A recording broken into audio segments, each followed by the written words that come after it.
Damas y caballeros, qué placer tenerlos del otro lado y que nos estén acompañando una semana más en la tercera temporada de Seré Curioso. Hoy nos vamos a dar un gustazo, vamos a tener una entrevista doble con dos grandes exponentes de la música popular uruguaya. Ellos son Eduardo Larbanois y Mario Carrero. ¿Cómo andan? ¿Qué tal? Muy ¿Cómo bien, están? Un muy placer bien. estar acá. A las órdenes, 48 años juntos. Sí. Me imagino, no me digan nada, pero más que las mujeres de ustedes. Sí, Sí. ¿Viste? ¿Viste? No tuviste que pensarlo mucho. Alguna vez escribí que se conocen de memoria. ¿Exageré o es así? Arriba del escenario, sí. Y no Más, solo, porque sí. comparten giras, Claro, pero comparten... sobre todo arriba del escenario, porque tenés que desarrollar toda una intuición. A mí me ha tocado siempre, porque me gusta mucho hacer la segunda voz y además tener este paisano cantando al lado mío, no lo voy a hacer segunda voz. Entonces disfruto de la parte arreglística. Por consiguiente, tengo que manejarme con su respiración y nunca, en todos los ensayos que hicimos del primero, nunca nos miramos. Mirá vos. Siempre aprendimos a manejarnos intuitivamente por la respiración y todo, porque consideramos que había que mirar hacia adelante para también hacer trascender la canción, ¿no? Casi como una especie de respeto al público, decís. Cierto, sí. Creo que a veces hay muchos artistas que tienden a mirarse, por eso, ¿no? Que si habitualmente no cantan juntos, para ver sus respiraciones y cosas, ¿no? Los gestos. Entonces yo a Mario le conozco todas las pisadas, ya sé cuando se arrima al micrófono, cuándo va a alargar, porque a veces también el oficio te da la oportunidad de improvisar en el escenario, ¿no? Y eso de no mirarse, Mario, ¿se fue dando así o lo hablaron, en algún momento lo acordaron? Fíjate que en tantos años se suman un montón de cosas. Primero, las cosas que vos traes de origen. Cuando empezamos a cantar juntos hace, 48 años atrás, era muy distinto, era distinta todo. La forma, era distinta la forma de grabar, era distinta los escenarios, el apoyo logístico, técnico que podías tener en un escenario, muchas cosas distintas. Y éramos distintos nosotros, y fuimos aprendiendo a lo largo de todos esos años, ¿no? De la gente que estuvo cerca en todo momento.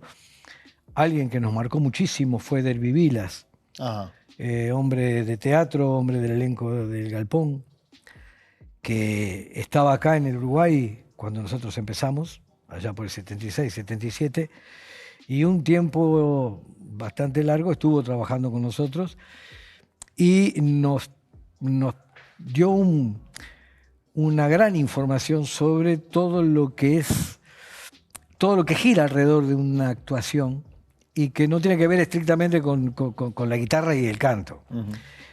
Obviamente siempre nos preocupamos por cantar bien, por tocar bien, por lo que decíamos, pero además Derby nos marcó muchísimo el tema de todo lo que era la presencia en el escenario.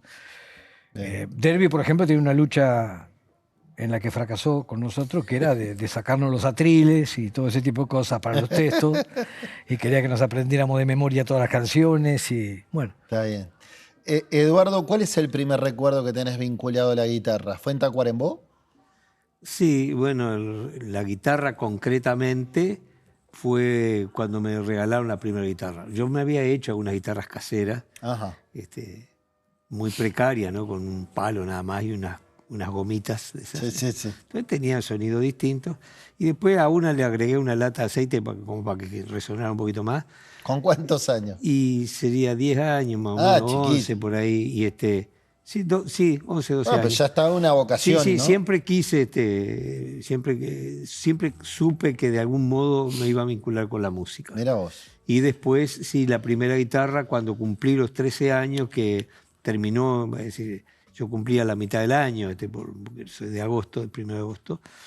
Entonces terminé el primer año del liceo y había sacado muy buenas notas y me regalaron una guitarra, que después era la culpa de la guitarra al bajar las notas, ¿no? Mario, vos me contaste que tus inicios en la música fueron con tu madre, ella tenía 9 hermanos y todos estaban en la música, y que al primero que escuchaste tocar la guitarra fue a tu abuelo Eulogio. Sí, hacía una milonga con la guitarra. Él arrancaba tocando desde la quinta cuerda hacia abajo, una especie de milonga que era ton, ton, ton, ton, ton, ton, haciendo un acorde de mi y otro acorde después. En esos dos acordes la cantidad de milonga que se pueden cantar es enorme.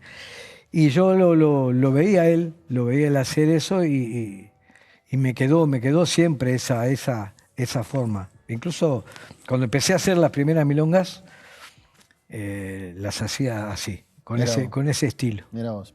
Se conocieron en el Festival de Paysandú del año 73. Cierto. Miren qué años, ¿no? Sí. El del inicio del golpe de Estado. Concurso en el que Mario Carrero obtuvo el premio a la mejor voz. ¿Cómo recuerdan la primera impresión que tuvieron uno del otro? Porque yo recuerdo esa charla y medio que... Sí, que te la cuente, que es Vos lo miraste de costado porque este vivía en Montevideo. Viste que la gente del interior le cuesta un poco ayeitarse, cuando viene a la capital siempre viene con una actitud bastante defensiva. Ahora no tanto, porque en aquellos tiempos, imagínate que ya las personas que viajaban del interior a Montevideo cambiaban de estatus. Ya era fulano, había estado en Montevideo. No era lo mismo. Y entonces cuando venía gente de Montevideo al pueblo, siempre nos miraban con un aire medio superior, o nosotros teníamos nuestro propio complejo de inferioridad. Y lo cierto es que Mario venía de Montevideo y muy impecable, vestidito con un trajecito color arena, no era color... Habano. Habano. Y No insulta el traje. Sí, no me descalifiques, no me descalifiques el traje, que aparte fue el único saco que tuve en toda mi vida, hecho especialmente en una sastrería en Florida por unos grandes amigos. Pero y un tío mío que era sastre. El tema es que el hombre pensaba que vos eras tira. Bueno, eso en era esa época. ¿Sabes por qué? Porque claro, estábamos muy desconfiados. Teníamos una paranoia en ese momento. Y Mario tenía los bigotes cortitos acá. ¿No? Entonces yo le digo a mi socio, no, cuidado con ese flaco que tiene una pinta de tira que mata. Cuando empezamos a charlar... Suerte que no estabas en un Falcon, si no se complicaba la cosa. Sí. Cuando empezamos a charlar, descubrimos un lenguaje común. Y es más, yo me aproveché del viaje de la delegación montevideana y me vine a Montevideo porque tenía que grabar con Darnoyan el disco Las Quemas. Claro. Y vinimos, no dejamos dormir a nadie, todo el camino venimos charlando y seguro, y aparte de ahí se sembró una relación, ¿no? Sí. Claro, yo había ganado la selección para ir a representar a Montevideo en ese festival en Paysandú y viajamos, incluso la conducción del festival la hacía Julia Moller. Ajá. Que viajó con nosotros y volvió también con nosotros en ese mismo... Mirá vos.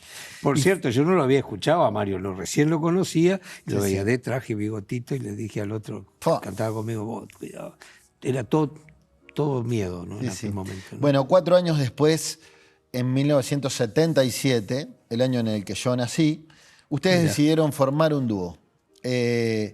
No decidimos formar un dúo. Bueno. En realidad éramos 2 solistas que nos acompañábamos. Sí, me dijiste esa misma frase para Montevideo Portal. Por eso, de ahí el origen del nombre, ¿no? Nos convocaron, después nos empezaron a convocar con los apellidos, porque antes había un nombre genérico, los olimareños, los Zucará, en fin, todo. Y nosotros empezamos a cantar juntos, yo lo acompañaba a Mario, hacía arreglos de sus canciones, y él a mí también, y después empezamos a integrar las voces y nos gustó, y empezamos a cantar cosas a dúo. Y nos empezaron a convocar como Larbanoy Carrero. De ahí creo que es importante, para contextualizar un poquitito la situación, que por el 76-77, plena dictadura, momento de mucho silencio, de mucha censura, autocensura, con prácticamente todos los representantes, todos los referentes nuestros culturales fuera del país. En el exilio, Citarrosa, los olimareños, el Galpón, Miglietti, Galeano, Numa Moraes. Y un grupo de más jóvenes o no tan notorios que habíamos quedado acá, empezamos a cantar en aquellos momentos en que la canción pasó a ser como una de las pocas expresiones que más o menos se podían hacer, con censura previa, presentando textos y todo, pero que se podían hacer. Pero eran momentos complejos, ¿no? O sea, en el momento que empezamos a cantar ocurre el asesinato de Germán Michelini y Gutiérrez Rusia en Buenos Aires, el secuestro de Elena Quintero, de Julio Castro, de Tassino aquí en Uruguay, o sea, momentos complejos, ¿no? para cantar. Pero bueno, la canción ahí cumplió un rol bastante particular, no quizá como una cuestión ideada ni planeada por los artistas, sino porque ocupó un espacio en donde iba mucho más allá del tema del texto. O sea, cualquier insinuación, cualquier imagen servía para generar resistencia o un poco de luz, ¿no? Bien, vamos a una pequeña pausa. Estamos charlando con Eduardo Larbanois y Mario Carrero. Un gustazo. ¿Qué nos damos en la noche de Seré Curioso? Ya venimos.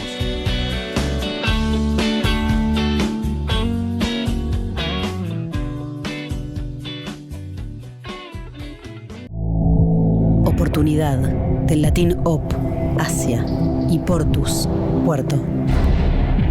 Hacia el puerto van las oportunidades y desde ahí llegan a todos. Oportunidades de 20 pies, de 40, con productos que empresas van a repartir, comercios a vender y más de 3 millones de personas a disfrutar. Otras que viajan al mundo en botellas de tanat, cortes de res o granos de arroz. También en cada carga que llega y sigue hacia otros países van oportunidades para el nuestro.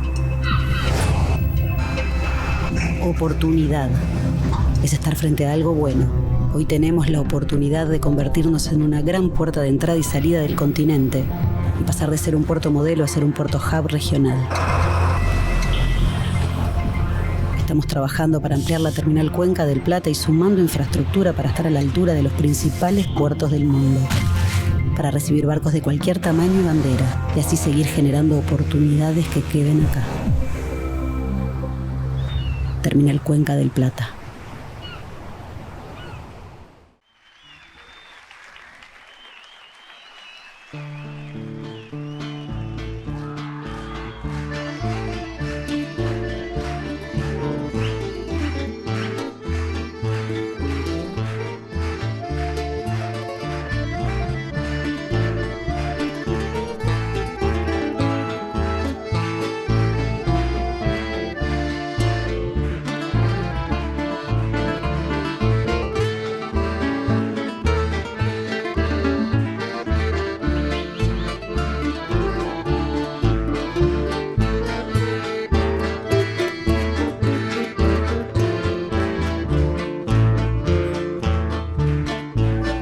Por calle que encontré en un rancho entre las sierras, damos a piernas que canto yo. Era fiesta familiar, cumpleaños de la moza, mejor que rock. Ahí los estábamos escuchando haciendo un clasicazo del dúo o de estos solistas que se acompañan. El libro, A donde nos lleven los caminos, de Martín Duarte, cuenta la historia de ustedes como dupla artística, ¿no? Hay varios capítulos dedicados al tema que dejamos en el bloque pasado, a lo duro que fue hacer una carrera en dictadura. Mario, como compositor, ¿cuánto tuviste que esforzarte para saltear esa censura que vos mismo decías de los militares? Había que ser muy ingenioso, ¿no? Sí, es difícil ubicarse un poco hoy en donde incluso se puede decir cualquier cosa, sí. A través de redes y a través de ubicarse en un momento en el que tenías que ingeniarte para tratar de transmitir lo que se quería, ¿no? De todas maneras, siempre tuvimos un apoyo bastante importante y en lo personal a mí me gustaba mucho, o sea, mamá me leía a Miguel Hernández, a León Felipe. Yo me hice escuchando a los olimareños las canciones de Rubén Lena, de Víctor Lima, o Ciro Rodríguez Castillo. Como que el tema de la canción y el tema de lo que se quería decir siempre fue algo muy importante para nosotros. Siempre fue algo... quizás lo que cambió en esos momentos fue que la censura te impedía cosas a veces que nosotros en general tampoco usamos demasiado. No sé si me explico con esto. Sí, ser demasiado explícito, ¿no? Seguro, cuando siempre ponemos un ejemplo, Vieja Viola, el tango de Humberto Correa. Humberto Correa lo hizo ya por el 40, en Minuano. Un tango que dice cuántas veces bajo el brazo de la zurda. Y la censura te prohibía eso por la zurda. O sea que era el tema. Pero por de... otro lado, Canciones para no dormir la siesta decía: el cuco existe y está asustado. Claro. O al botón de la botonera, chimpum fuera. Claro, ahí el ingenio se daba por el lado del juego. Pero, disfrazado en lo de es para niños, ¿no? Claro, claro. Nosotros, por ejemplo, tratamos siempre de que la canción tuviera, por un lado, el ser de algún modo el testigo del tiempo que te tocaba vivir, o sea, de este lugar, o sea, dejar claro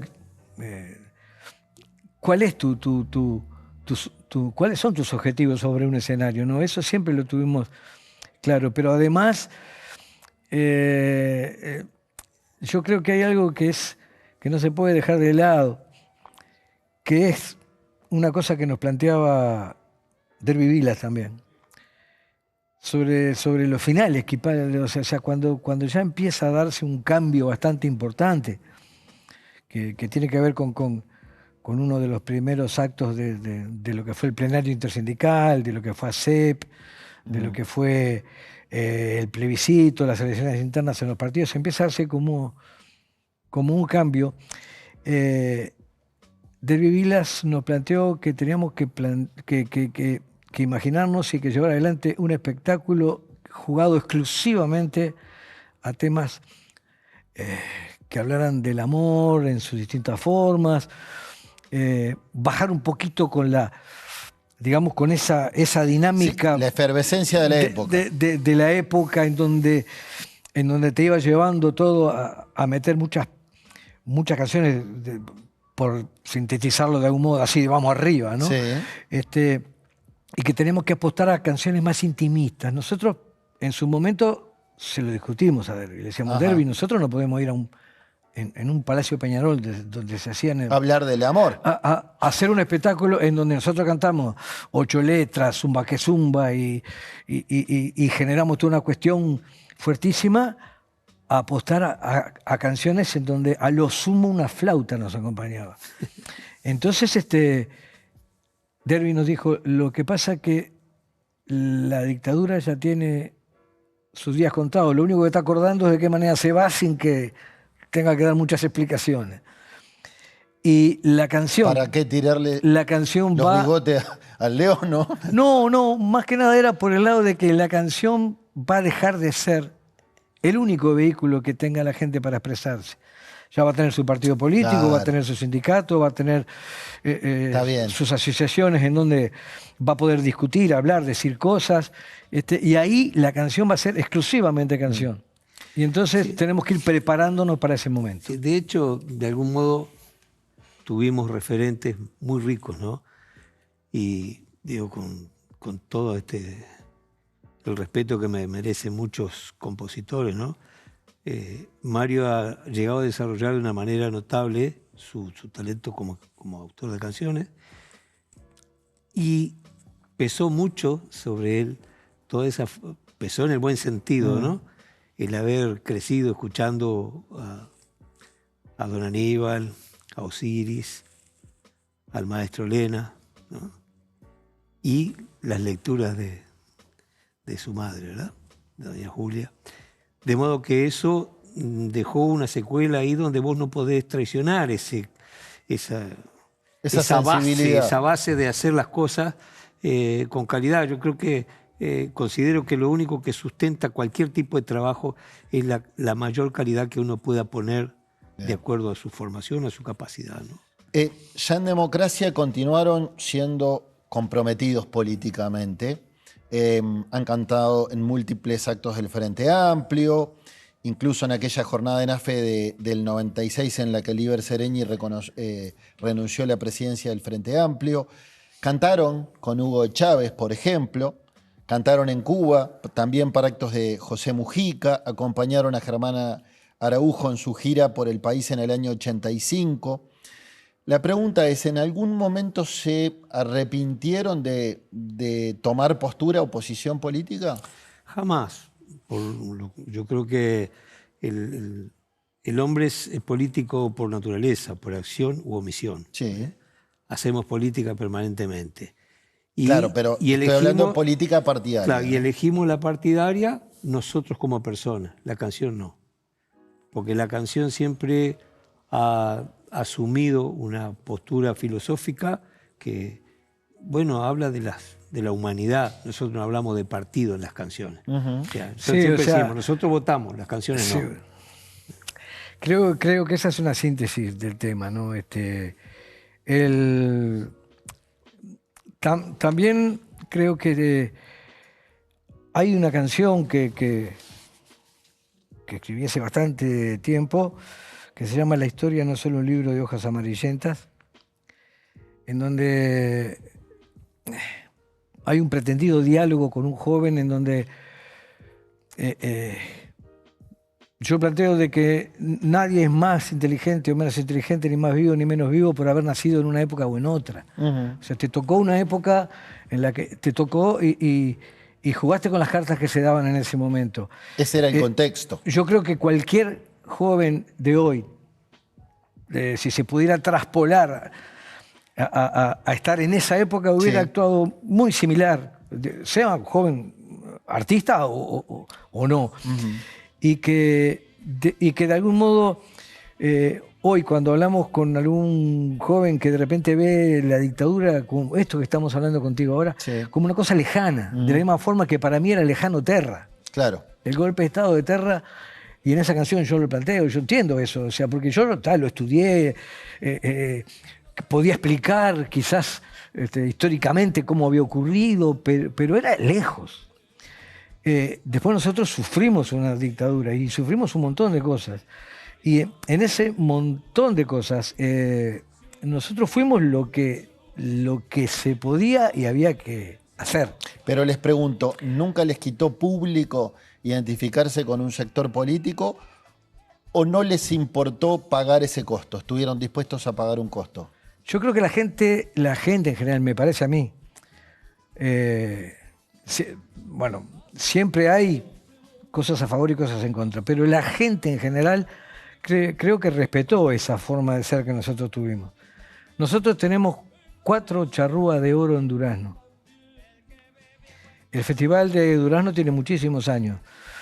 La primera vez el charrúa de oro se daba una sola vez por artista en la vida. Lo recibimos en el 86 por primera vez.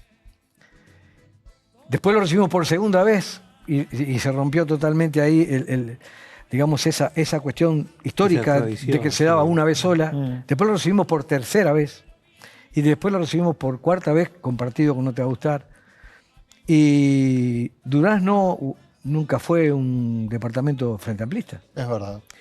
Yo creo que la gente respeta la actitud porque nosotros asumimos la canción como algo en lo que estás transmitiendo un montón de sensaciones. Mirá. Yo cuando mi madre me leía Las nanas de la cebolla de Miguel Hernández, que está escrita por Miguel Hernández desde la cárcel, cuando su compañera le dice que su hijo lo único que come es pan con cebolla. esa canción me marcó tremendamente. Es algo que el amor por la libertad, el amor por la justicia, nosotros somos de una generación que tuvimos referentes que planteaban mucho ese tipo de cosas. Cuando el maestro Elena dice que el no comer no mata, mata el odio y la envidia, cuando habla en la canción de Pobre Joaquín que nosotros cantamos. A nosotros se nos ha hecho siempre, o a mí como artista, y escribir canciones, escribirlas como si nada ocurriera en el mundo.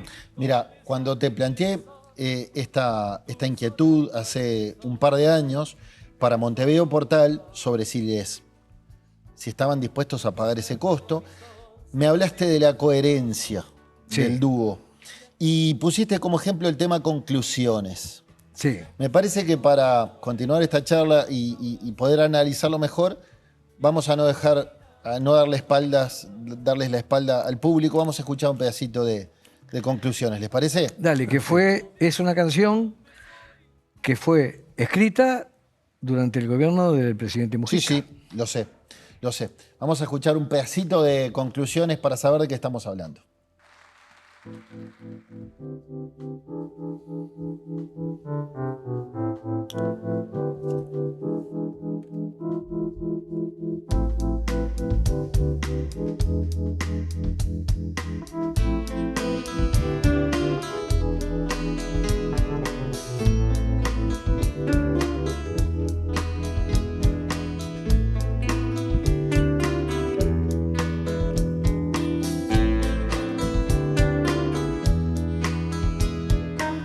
En ocasiones yo me cuestiono el gesto, el canto, la copla, el tono.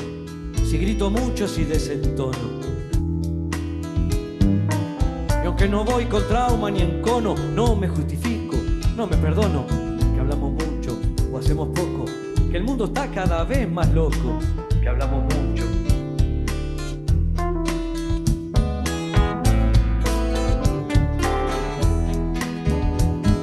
Acudo a mi guitarra, atiendo sus razones, arpegiando siempre con buenas intenciones, cantando con mi gente frente a la dictadura. Conté de sus quebrantos, su amor y su bravura, pero hoy ya está de más tanto derroche. Si no ponemos pienso, nos va a agarrar la noche.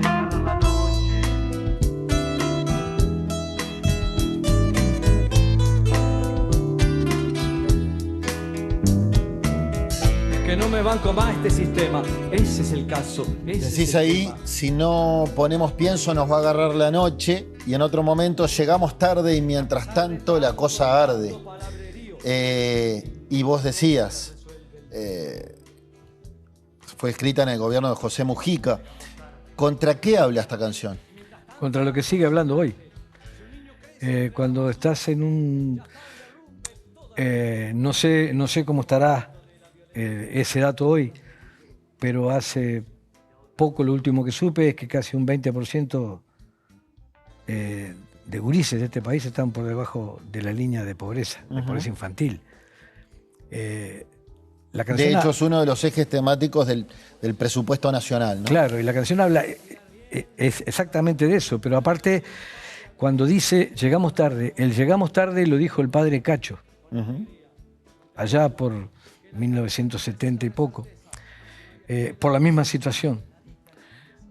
Cuando se fue a vivir a lo que se llamaba Cantegril en aquel momento, y donde planteaba que se perdían muchos gurises, mucha inocencia de gurises, porque se formaban y se educaban sin cosas elementales, sin cosas básicas, y no existía en aquel momento una incidencia tan fuerte y potente como es el narcotráfico, claro, en estos momentos en esos barrios. Hoy, además de la pobreza, está la tentación que hay para muchos chiquilines, para muchos gurises, de hasta llegar a ser usados como mulas. Sí, sí. Y a eso se refiere Llegamos tarde, a eso se refiere Conclusiones, a eso se refiere la canción. Fue hecha en el gobierno de Mujica y justamente el primero que la difundió fue Mujica desde su programa de radio, porque yo le había arrimado un CD, con una maqueta hecha como para hacérsela conocer. Bien. Y le había dicho que no estaba pronta pero igual me dijo que los tiempos políticos no son iguales que los tiempos artísticos. Eduardo, hablando de esto de la coherencia, recién repasaba que cantaron para actos del Frente Amplio. ¿Cantarían también para un acto de blancos o colorados? No, no porque... si los quieren contratar como... No, No. Porque por una cuestión de valores tenemos diferencias sustanciales. Ideológicas. Respetamos las diferencias, pero no subiríamos al escenario embanderados con ninguno de los partidos tradicionales. No obstante, respetamos mucho las investiduras. Una persona que llega a senador o a presidente llegó allí porque lo colocó el pueblo, de modo que exige un respeto, ¿no? Porque si no lo vamos a transformar en cosas que no queremos, donde la irreverencia y la falta de respeto a las investiduras fue lo que llevó de alguna manera a la dictadura, ¿no? Y como se ve del otro lado, hoy mismo del otro lado del charco a veces, ¿no? Recordemos lo que pasó, Sí. porque el desgaste de la clase política por la corrupción allá en el 68, porque dice la dictadura empezó en el 73. En realidad empezó en el 68. Ahora que mucha gente se rasga las vestiduras de que surgieron movimientos en contra de los gobiernos de la época, pero realmente fueron momentos muy difíciles y ya no era democracia, ¿no? Muy bien. ¿Sabes qué creo que es importante? El respeto que tenemos, y sobre todo en lo personal, por cualquier opinión política. A mí de repente me molesta más quien no se define a quien El que aquel que asume alguna actitud en donde plantea lo que piensa o lo que siente, ¿no? Porque justamente cuando empezamos a cantar no se podía decir absolutamente nada. Y justamente el hecho de que nosotros definamos una posición tiene que ver con un respeto hacia un parlamento que no podía funcionar, hacia la gente eligiendo que no podía ocurrir. Y durante todas esas espectáculos que se hacían, convivimos y compartimos con muchísima gente de distintos sectores. Sí, sí. Nosotros no cantaríamos en un acto partidario que no coincidiera con nuestra filosofía. No creo que nos contrataran tampoco porque me parece lo más lógico. Está claro. Vamos a una pequeña pausa. Estamos charlando con Larbanoa Carrero en la noche de Seré Curioso. Ya venimos.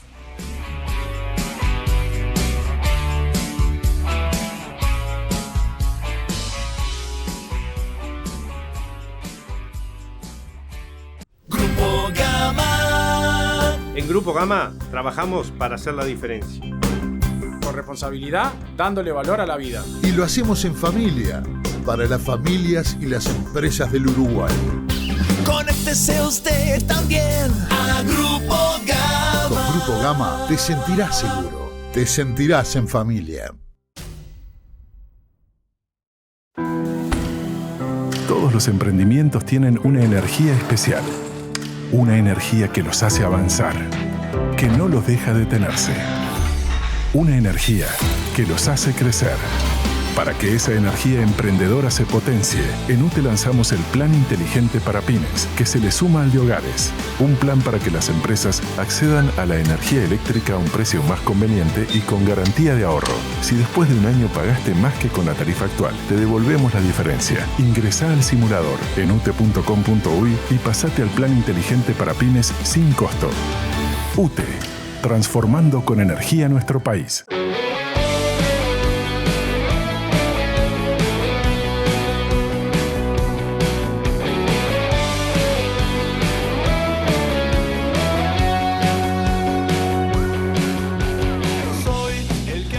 Seguimos en la noche de Seré Curioso.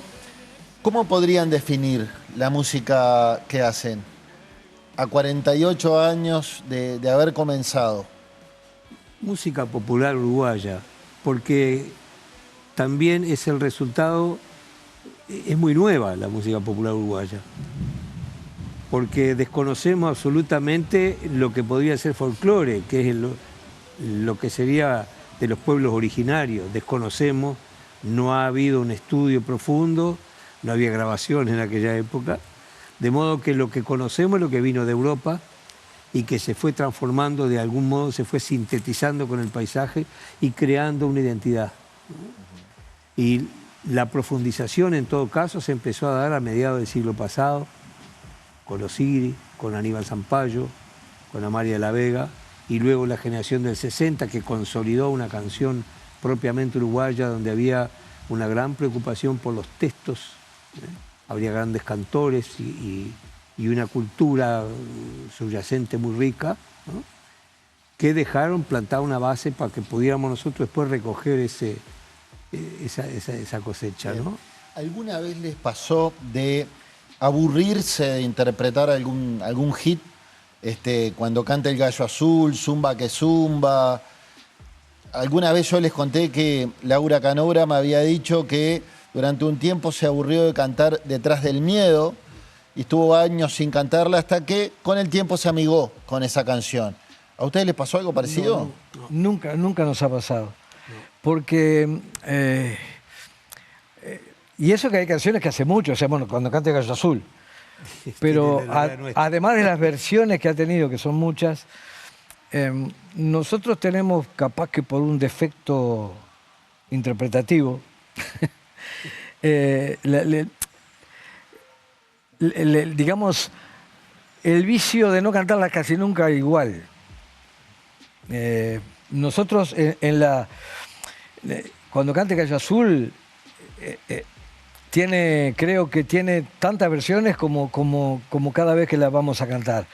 Y la gente te obliga a recrearla de una manera u otra. O sea, la participación del público, el público la recibe a veces con aplauso, a veces con silencio, a veces con alegría. Hablando del público, ¿es cierto que han visto gente emocionada desde arriba del escenario? Sí. Y nos ha costado, o sea, ¿Qué a mí en lo personal... que les emocione? Y lo que pasa es que hay canciones que tocan resortes muy sensibles, ¿no? Por ejemplo, entre otras, yo qué sé, cantar Carta de una abuela a su nieta y estar viendo gente delante que se emociona, una canción más nueva como Batallón 14, 8 letras, canciones que tocan temas que son muy sensibles, ¿no? Claro. Bien. Además, una cosa importantísima, que cada vez que subí al escenario no sabes lo que va a pasar. Claro. Es una sorpresa siempre, es un desafío permanente. ¿Cuál es la clave para seguir vigentes y no achancharse, no terminar haciendo siempre lo mismo? Y que siempre aparecen cosas casi nuevas. Medio siglo después es todo un desafío mantener la vigencia, ¿no? Sí, aparecen cosas nuevas, hechos nuevos que generan canciones y formas, y además vos crecés también, te vas siendo muy diferente a tus orígenes porque vas escuchando otras cosas, vas siendo cada vez más, te vas ubicando con los años, ¿no? Y aprendiendo a respetar con mayor profundidad las diferencias que enriquecen, que para mí esas son las cosas esenciales. A mí me gusta mucho viajar, conocer otros pueblos, y cuando voy a otro país distinto al nuestro, todos son distintos, incluso los pueblos nuestros, los propios pueblos nuestros, descubrir sus identidades, ¿no? Fíjate que nosotros de un barrio a otro hay una identidad diferente. Si habrá oportunidad para conocernos. No, y nos gusta, en lo personal, me gusta mucho hacer lo que hago. Me gusta mucho escribir, me gusta mucho cantar. Es mi forma de expresarme, es mi forma de entender el mundo, la realidad en la que vivo. Es mi forma de comunicarme con los demás. O sea, no es posible aburrirte, ¿no? O sea, esto que estamos haciendo ahora, este intercambio, o sea, es un desafío también, ¿no? Porque... esa biografía que cité de ustedes, de Martín Duarte, le dedica muchas páginas al compromiso político de ustedes, ¿no?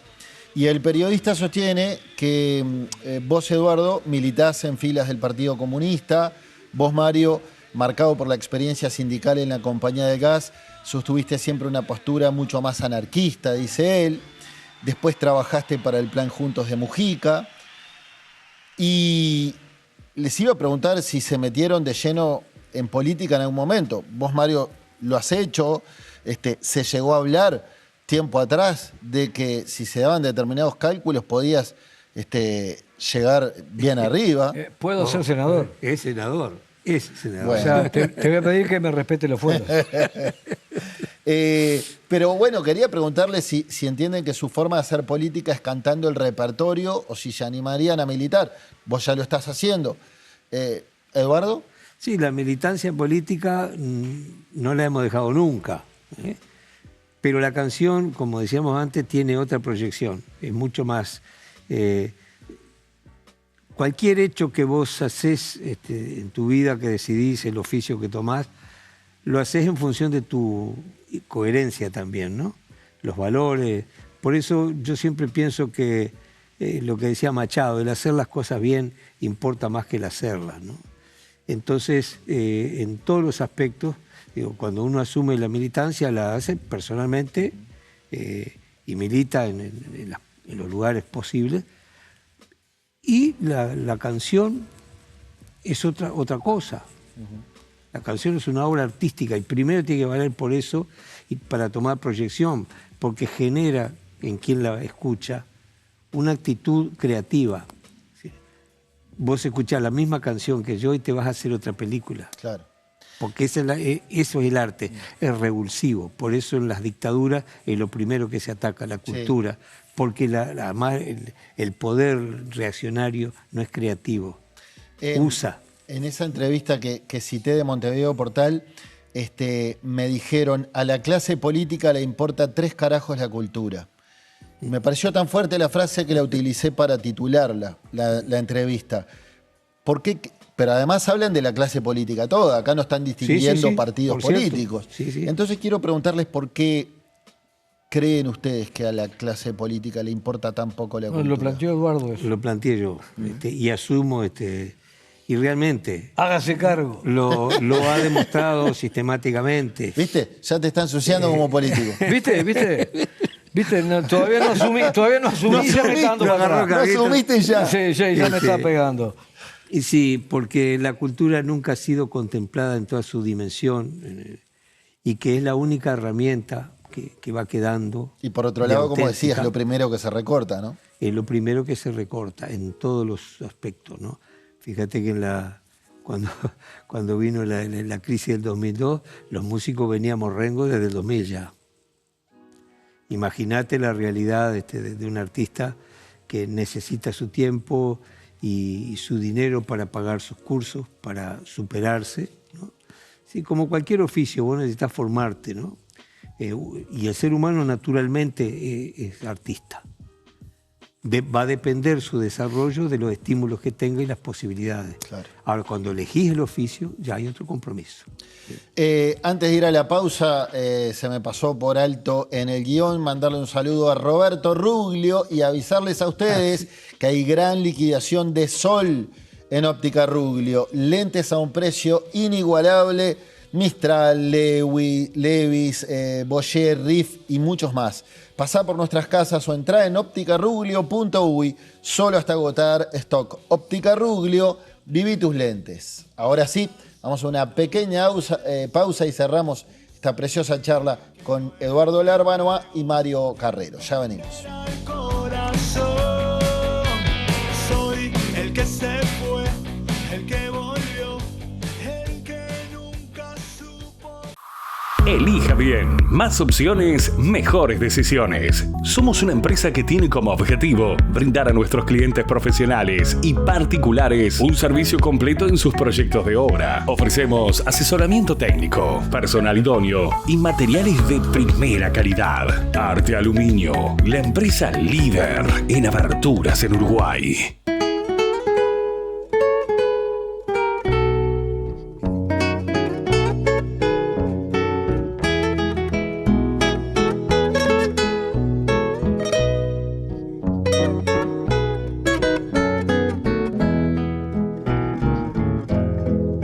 Santa Marta era una villa de Malbón y Rosaleda, laureles en la vereda, y plaza con catedral. La gente se saludaba y había noche de retreta. Bueno, qué mejor excusa esta canción que para que me hablen del show del 25 de octubre en el Teatro de Verano. ¿Qué van a ver? ¿Qué vamos a ver los que vayamos a acompañarlos esa noche? Va a haber muchas sorpresas.